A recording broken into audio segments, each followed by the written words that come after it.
Aniya karon ang gahom sa pulong sa Diyos nga naglihok, sukad pa sa pagkatukod sa kalibutan. Gahom nga nagasulbad sa nagalinlaing matang sa problema sa kinabuhi sa tao. Nagsumpay sa nabugto nga kadugtungan sa matag higala, bisan diha sa sulod sa panimalay. Naghatag og mahulay niadto mga kapuyan o nagahatag og nagawasan niadtong ipang hasol sa gahom sa kagitni. Kay mao kini ang pulong sa Dios nga nagalihok. Bisan gani ang pagbuhat sa tibok kabuhatan, sumala sa Hebrehanon 11:3, nahimo ang tanang mabutan pinaagi sa pulong sa Dios. Dunay gisulti ni Apostol Pablo sa Roma 15:4. Bisan nun sa gisulat kaniadto, gisulat kini alang sa tong pagtuon, aron pinaagi sa pailob ug paglipay gikan sa mga kasulatan, makabaton unta kitag paglaom. Atong ipadayon ang atong pagtuon sa pulong sa Dios alang sa ikabulahan sa atong matag kinabuhi. Apan sa dili pa kita mo padayon ini, niya kita sa pagpaminaw sa mensahe nini nga awit.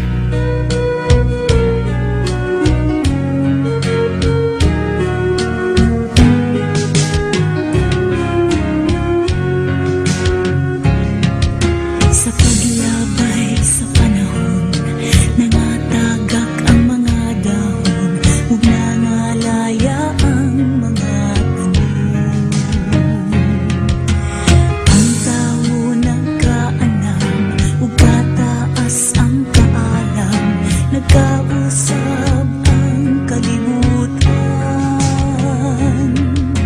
Sama sa mga gapnod, ihapak-hapak sa palud, ianod lang kini sa kadagatan.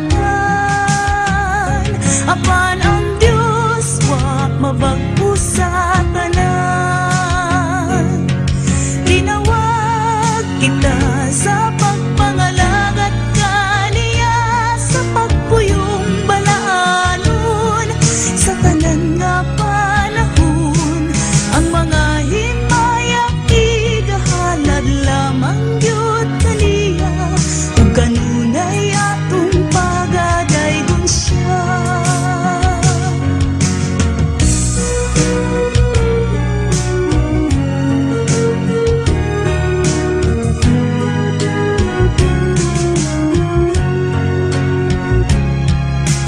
Maski asa mang labit, nagkalahit-lahit ang sakit, apan ang Diyos wa malimot sa langit. Kinabuhi nagkapait, kalisdanan nagahapit, dawlati ko kini nga misakit. Daw bundog na ang tanan, ug way usang kaadtuan, apan dunay nasayod sa tanan. Kay ang Diyos may katuyuan sa tanan. Tinawag kita sa pagpangalangat kaniya, sa pagpuyong balaanon, sa tanan nga panahon. Ang mga himayak igahalad lamang gyud kaniya, ug kanunay atong pagadaygon siya.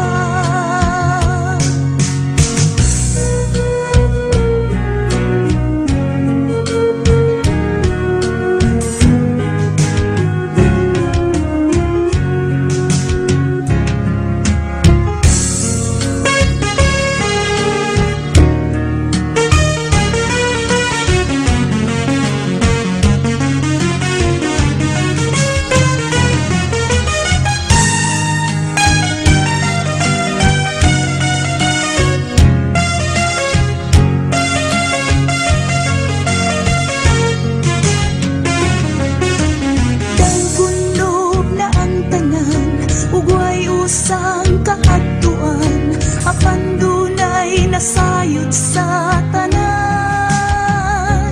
Kay ang Diyos may katuyuan sa tanan.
Maayong buntag sa tanan akong mga kaigsuunan ug kahigalaan nga nagapaminaw niini nga tingog. Kini ang inyong higala ug igsuon diha sa ngalan sa atong buhi nga Dios nga mao si Ginoong Hesukristo. Joie, Pelaez, Vehlewald. Mapasalamaton ako sa kanunay sa atong buhi nga Dios nga sa makausa gitugutan na usab kita nga makadangat niining adlaw alang sa pagtuon sa iyang mga pulong. Og mapasalamaton ako usab diha kaninyong tanan nga nagapatalinghog karon nining taknaa. Salamat sa inyong panahon ug ang Ginoo nasayod sa tanang tinguha sa inyong mga kinabuhi. Dalay ko na ngalan sa atong buhi nga Dios ug alang sa atong pagtuon aniya kita karon sa libro ni Ezekiel kapitulo 34 bersikulo 11 ngadto sa 16. Ezekiel chapter 34 verses 11 to 16. Ang Dios Mao Ang Magbalantay. Unsa man ang saktong kinaiya sa magbalantay? Kung maghisgot kita og magbalantay, tingali ang naa sa inyong mga hunahuna karon mao ang usa ka security guard o police o bantay tanod. Og adto punta sa hospital, ang mga magbalantay sa masakiton mao ang mga nurses, midwives ug ang mga doctors. Ang magbalantay usa ka tawo nga mag-atiman, magpakaon, maggiya ug magpanalipod o magprotektar sa usa ka panon sa mga karnero, batok sa mga manonukob ug batok sa tanang katalagman sa unos o kalamidad. Unsa man jud ang saktong kinaiya sa magbalantay?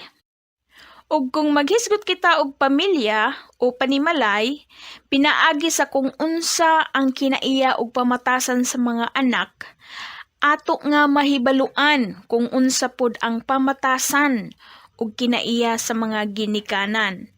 Ug pinaagi usab sa binuhatan sa mga anak, atong masayran kung unsa pod ang klase sa pagdumala sa mga ginikanan sulod sa ilang panimalay.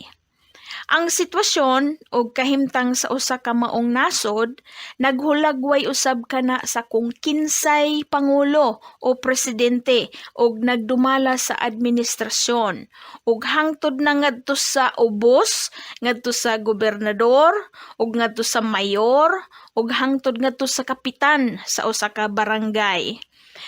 Kung ang amo o employer maayo og pamatasan, ang mga trabahante usab malipayon og mga kugihan ug mulungtad sila sa ilang trabaho.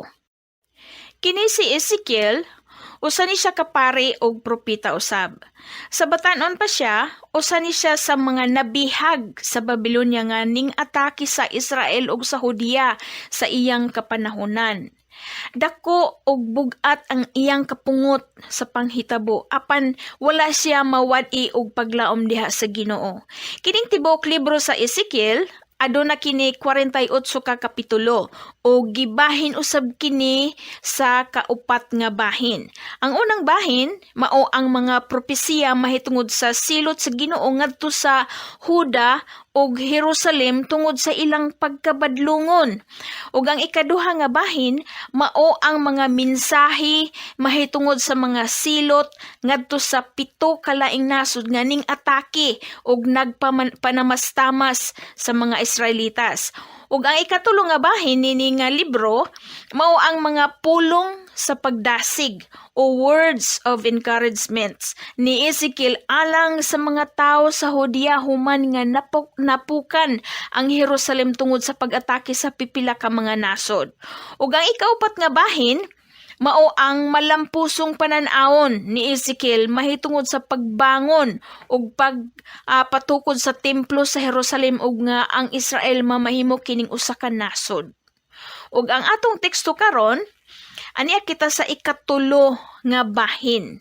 Ang Kapitulo 34 nahimutang kini sa ikatulo nga bahin nga mao ang mga pulong sa pagdasig o words of encouragements ni Ezekiel ngadto sa mga taga-Hudiya human nga napukan ang Jerusalem ngadto sa mga kamot sa mga kaaway nga mga nasud nga ning atake nila.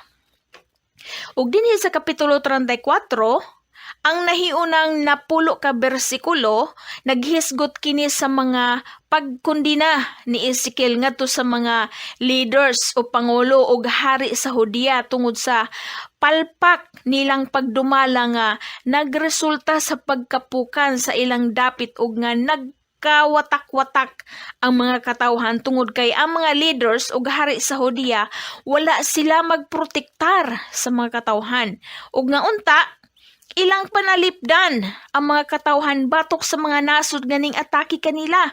Hinunua, mas gitagaan nila og bili kung unsay ilang nadawat nga mga pahalipay gikan sa hari sa laing nasud nga mao ang Babylonia nga namihag sa mga katawhan aron nga mamahimong mga ulipon. Ang uban kanila nga mga katawhan nabihag ug nahimong ulipon ngadto sa laing nasud nga ning atake nila apan ang leader ug hari sa Hudiya wala manumbaling bisan og nakadawat sila og mga pahalipay gikan sa hari sa laing nasud. Mura og naay puparehas nga sitwasyon sa atong kapanahonan karon, di ba? Bitaw hangtod karon bisan asa nga nasod, adunay mga leaders o presidente sa nasod nga kanunay ug sige nga nagadawat og mga pahalipay sa salapianong bahin gikan sa laing nasod ug gigamit nila ang ngalan ug sitwasyon sa nasod. Apan ang ilang nadawat nga mga bahandi gikan sa laing nasod, wala kini mapahimusli sa mga katawhan ug nahulog lang ang mga bahandi ug pahalipay sa ilang kaugalingong mga panudlanan. Ug tungod sa kurap nga pamaagi sa maong nasod, ang mga katawhan nagkawatak-watak tungod kay nangita ang mga tao og kasulbaran sa ilang mga gikinahanglan tungod kay wala sila'y mapaabot nga tabang gikan sa ilang lider o gobyerno ug mao nga mulangyaw na lang ang mga katawhan ngadto sa laing nasod.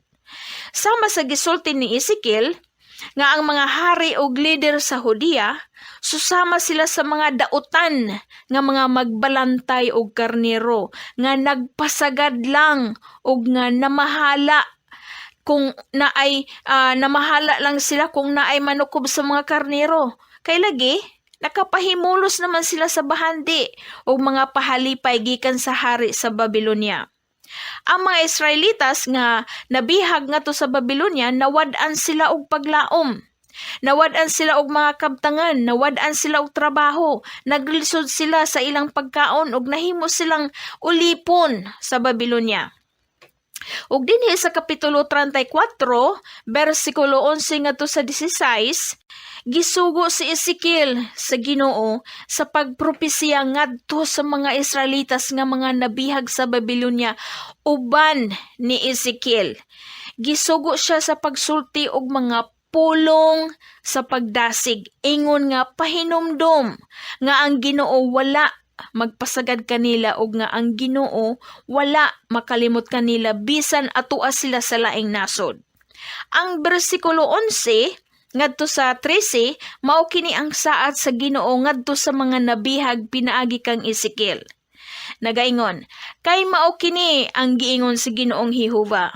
Ako karon, ako gayod, bisan ako, magasusi sa akong mga karniro ug magapangita kanila.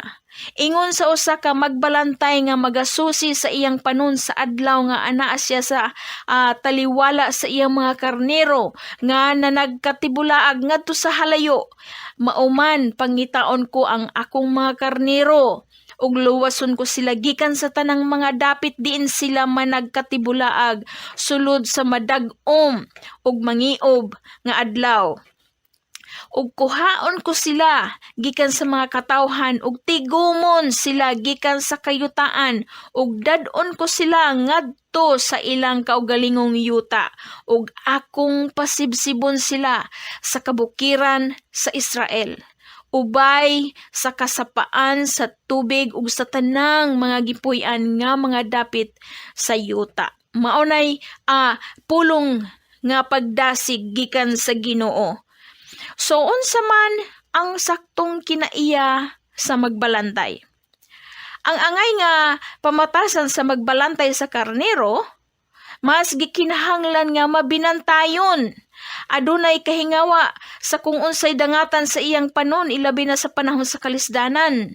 Sa panahon nga adunay paghulga gikan sa mga lobo, paghulga gikan sa umaabot nga unos o bagyo, kagutom tungod sa kulang sa mga sagbot nga kasabsaban, hulga sa kasakit o sakit ug kamatay. Gikinahanglan nga mabinantayon ang usa ka magbalantay sa karnero. Ang usa ka leader o presidente sa maong nasod o usa ka gobernador sa maong probinsya o usa ka mayor sa maong lungsod o kapitan man kana sa maong barangay, kinahanglan nga mabinantayon sila ilabi na sa panahon sa kalisdanan, sa panahon nga adunay paghulga gikan sa mga kaaway, sa panahon sa paghulga gikan sa umaabot nga unos o bagyo, kagutom tungod sa kulang sa mga kahinguhaan, sa pagkaon, sa panahon sa kalamidad, sa panahon sa kasakit o sakit ug kamatay ug kalamidad, gikinahanglan nga mabinantayon ang usa ka leader o presidente o gobernador o mayor o kapitan nga gisaligan sa mga tao. Niining panahon sa pandemic, mapasalamaton kita sa atong mga leaders nga nanginano og madasigong nagatiman og adunay pagpakabana ngadto sa mga katawhan nga ilang gialagaran. Adunay mga leaders nga klaro nga naningkamot nga mahatag nila ang tanang tabang nga gikinahanglan ngadto sa mga katawhan nga ilang gialagaran sumala sa ilang mga saad sa panahon sa eleksyon. Apan subo usab pamalandungon ngadto sa ubang mga dapit nga anaa usab mga leaders nga walay kadasig sa pagalagad ngadto sa mga katawhan, sukwahi sa ilang unang mga saad sa panahon sa eleksyon ug mas gitagaan nila og kabugaton ang pagpainit sa ilang mga sampot sa lingkuranan sa ilang opisina samtang nga nagdawat sila og sweldo nga gikan usab sa buhi sa kinitaan sa mga tawo nga nagdunsingot og trabaho og pagpaningkamot aron lamang nga aduna sila ikabutang sa ibabaw sa ilang kananan. Sa panahon ni Ezekiel, samtang nga nagminatay si Ezekiel tungod sa panghitabo nga nabihag ang uban nga mga katawhan, ang hari sa Hudiya walay gikatabang ngadto kanila ug bisan na lamang sa mga pulong sa paglaom, walay gikasulti, wa jamo. Kung kanus-a ang mga katawhan nagkinahanglan og tabang, napakyasinon sila sa ilang hari nga wala manumbaling. Nasayod kita nga adunay daghang mga tawo nga nakasinati sa tanang klase sa kahigawad. Tagsa-tagsa kanato nakasinati ta og kahigawad. Usahay mismo ang atong pamilya o membro sa pamilya dili makamao nga manumbaling kung unsay gikinahanglan sulod sa panimalay. Ug mas importante alang kanila ang ilang mga higala kaysa membro sa ilang panimalay. Mas tagaan pa nila og daghan og nindot nga pagtagad ang laing tao kaysa ilang mga hunahuna makadawat man sila og maayo og nindot nga pagtagad ingon nga bayad kaysa membro sa ilang panimalay.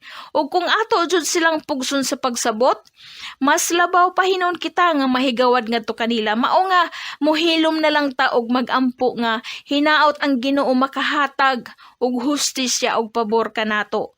Og dinhing bahina kinahanglan nga makakaton kitang magpaubos sa atubangan sa Ginoo, pinaagi sa sistema sa atong inampuan nga imbes atong hangyoon sa Ginoo nga usbon sa Ginoo ang ilang mga kasing-kasing ug kinaiya ato na lang hangyoon ang Ginoo nga kitay usbon sa Ginoo nga kita ang makabaton og pagpailob og pagpasaylo ngadto sa uban.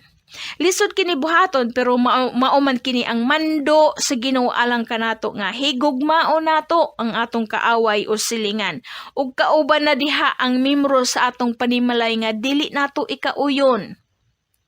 Aduna usab mga tao nga napuno sa ilang kaugalingong mga pag-antos nga wala na sila'y panahon nga makiusyoso sa problema sa uban tao. Ug pinagi niini sa ato usab nga kapungot makaingon buta nga unta og mahugmakan og daghang mga pag-antos ang mga himantayon aron nga muundang na sila pagpamantay sa uban. Kay lagi dili man kapugngan ang atong tawhanon nga gibati sa kapungot. Ato usab hinumduman nga kitang tanan dili kita parehas. Dili kita parehas og panghuna-huna. Dili kita parehas og pananaw sa sitwasyon. Dili kita parehas og pagsabot sa mga butang. Ug mao nga kinahanglan pod nga atong hinumduman nga ang tanan dili parehas og pamaagi sa pag-asdang sa kinabuhi. Subo man pamalandungon apan wala kitay mahimong mao nga mudangop kita sa usa ka maayong magbalantay. Kitang tanan aduna kitay daghan nga kahigawad ug nagklase-klaseng kahigawad sa kinabuhi, kahigawad sa atong mga leader sa politika, kahigawad sa atong pamilya o membro sa pamilya, kahigawad sa atong higala, kahigawad sa atong silingan, kahigawad sa bisan unsang matang o sitwasyon. Apan kung bisan unsa man ang hinungdan sa atong kahigawad, atong hinumduman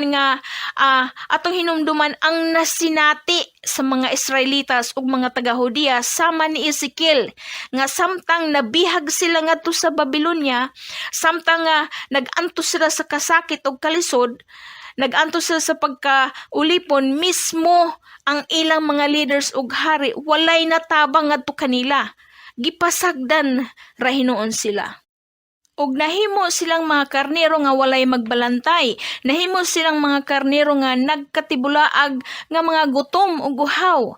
Nahimo silang mga karnero nga adunay gibati apan walay nagatiman ug walay nagpakabana kanila. Ang Ginoo ra maoy nahibilin para kanila. Mao nga ang Dios lamang ang atong dalangpanan. Dili kita makasalig sa tao. Hinunua kahigawad lamang ang atong madawat. Ang Mateo kapitulo 11 bersikulo 28 nagsulti si Ginoong Hesus, nagingon siya, umari ka nako kamong tanan nga gikapuyan o gibugatan o papahulayon ko kamo. Unsa man ang saktong kinaiya sa magbalantay. Sumala ka ganina, ang magbalantay usa ka tawo nga magatiman, magpakaon, maggiya ug magpanalipod sa usa ka panon sa mga karnero, batok sa mga manunukob ug batok sa tanang katalagman.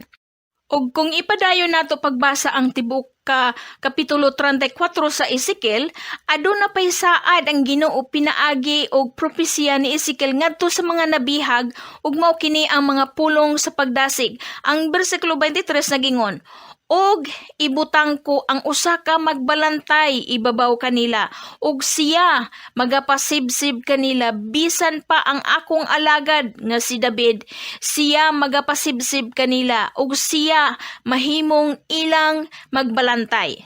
Kinahanglan nga ato sa hinumduman nga niining higayuna sa kapanahonan ni Ezekiel, dugay na nga namatay si Haring David, mga 400 katuig na nga minglabay.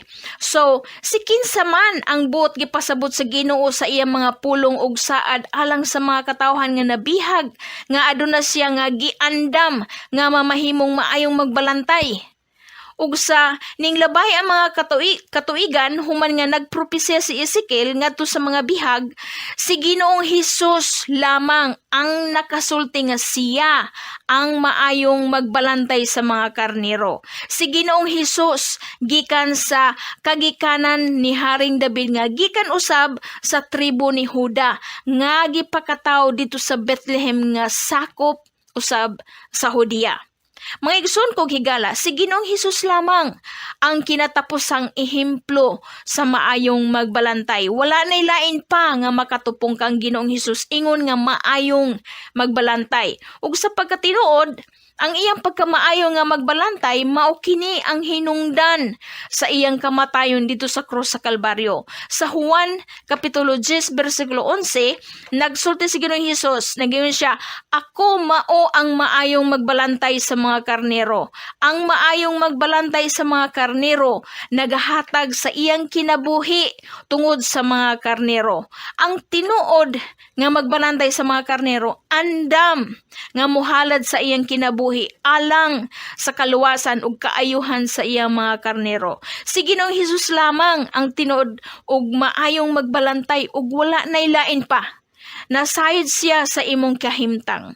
Nasayod ang Ginoo sa imong gibati nga kahigawad. Nasayod siya sa imong mga gikinahanglan. Si Ginoong Hesus ang tinuod og maayong magbalantay. Ang maayong magbalantay nagabugkos sa mga nabalian og bukog. Ang maayong magbalantay nagatahi sa mga samad. Ang maayong magbalantay walay tulog ug walay pahulay nga nagabantay aron nga ang yawa dili makasamok sa mga adunay gibati ug kabugaton.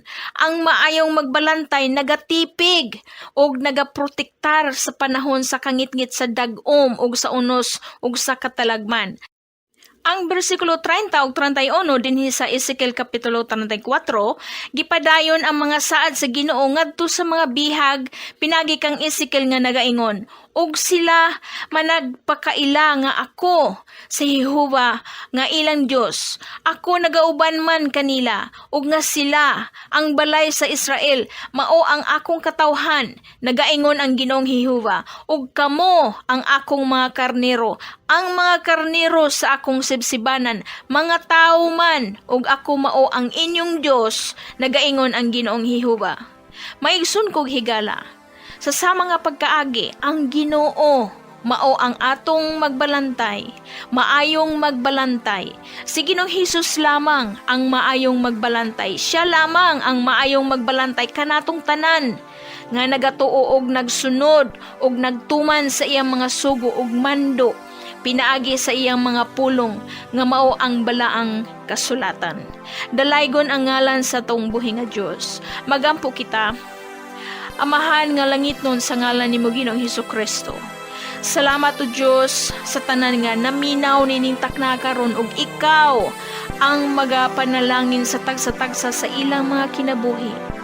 Ginoong Diyos, tabangi sila nga maablihan ang ilang mga kasing-kasing ug hunahuna diha sa pagsabot sa imong mga plano sa ilang mga kinabuhi sa panahon sa kalisdanan ug nga dili sila mawad-an sa paglaom.